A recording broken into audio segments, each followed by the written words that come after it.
So, yo, another quick one before I go. The Monk Who Sold His Ferrari by Sharma. I remember I was hoping that it wasn't like The Alchemist. So I put my attitude aside when I was starting this book.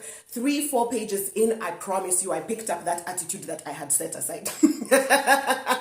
This book is just full of motivational quotes, everything I've had through my life for motivation. Let me tell you, motivational speakers are eating this shit up. Wait. Life coach, hey, all of this. By the way, at the end of the book, I learned that Sharma is actually a life coach. So it makes sense that he sells a program at the end of the book. Here's the thing though, I feel like the program does make sense more than the book for me. For people who eat up motivation, I think the book will work for you. But for me, I read for entertainment. I need to derive principles or lessons from an actual story. Like I'll read the story and then derive lessons from it. I cannot sit down and just read lesson after lesson after lesson. Literally, this book is just one character sitting and telling the other character about things that he has learned over years in one sitting. Literally from evening to morning until the sun comes up is when this man walks out of his friend's house after teaching his friend everything he had learned from the highlands. I was just like, yo, and for motivation, if you like motivation, I think it will work for you. For me, it did not. I need a story, I need characters, I need a plot.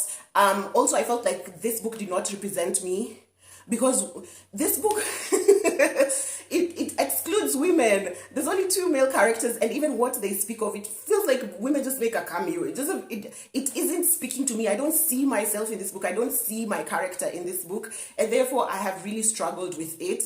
But yo, I feel like also it's the kind of book that you'd use as a guide. Let's not read it as, because people have given it to me like a novel, so I read it like a novel, but let's use it as a guide.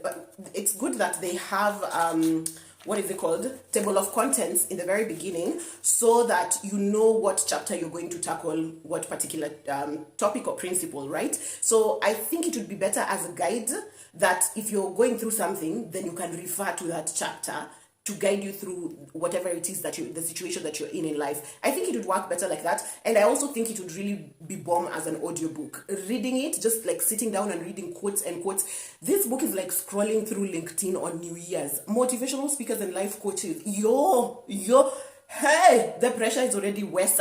But it's a good book. It's a good book. I won't take anything away from it. It just does not work for me. It is very exclusional for me. I don't see an African woman in this book. I don't see an African, first of all. I don't see a woman in this book. And I don't see my current situation represented in this book. Probably, I feel like it's very white. Sorry. I feel like it's very white. And also, I don't know if it's because I'm reading this book when later on in life, when I say later on, it's like I'm so old, but I am.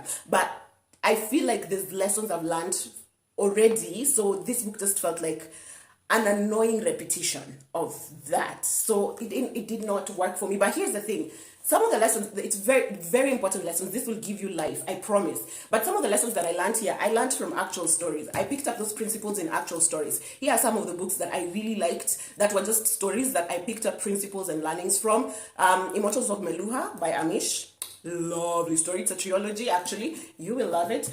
Another book that actually picks this one, this is where I learned, I think, like elements of Buddhism, and it's just an actual story. It's a story with a plot, like it's just a story. So I picked up principles from that as well. The Street Kid by Judy Westwater, and this Candle in the Wind also taught me a lot of things, and it's just a story about this guy's dad.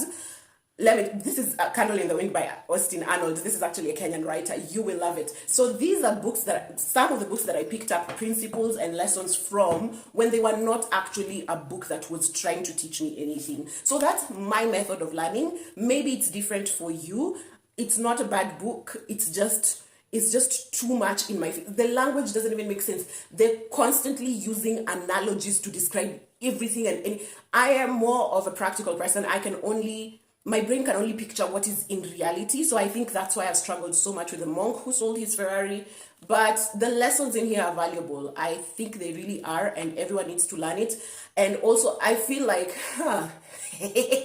let's not even go. There's a mention of Mahatma Gandhi and Mother Teresa. Can we not even go into the things we've unearthed lately about those 2 people? It also speaks of the Taj Mahal, which I'm like, the story of the Taj Mahal, like, do we know the story of the Taj Mahal? I think it's misguided. I think the book is also outdated in the sense of how we're living in the current world. And I feel like reference to old philosophers is getting old for me. I feel like there's things that I do right now, like when Neo said, "I'm too fly to be depressed." That speaks to my soul. What do you mean? When a Gen Z says, "I'm taking a mental health day off," those things make sense right now. When someone says, I want to set up my boundaries," those are all things that we do right now. It's relevant to the current world that this book sort of addresses in a very old way. So I am disconnected. I feel completely disconnected from this book. But it is a good book. If you're those people who eat up motivation, if you like Pepe Minambo, if you are inspired by Jay Shetty, this book is for you. It's just not for me. This is an honest review. And if you liked it, well, I'm sorry. But anyway, yes, that was my review of The Monk Who Sold His Ferrari by Sharma.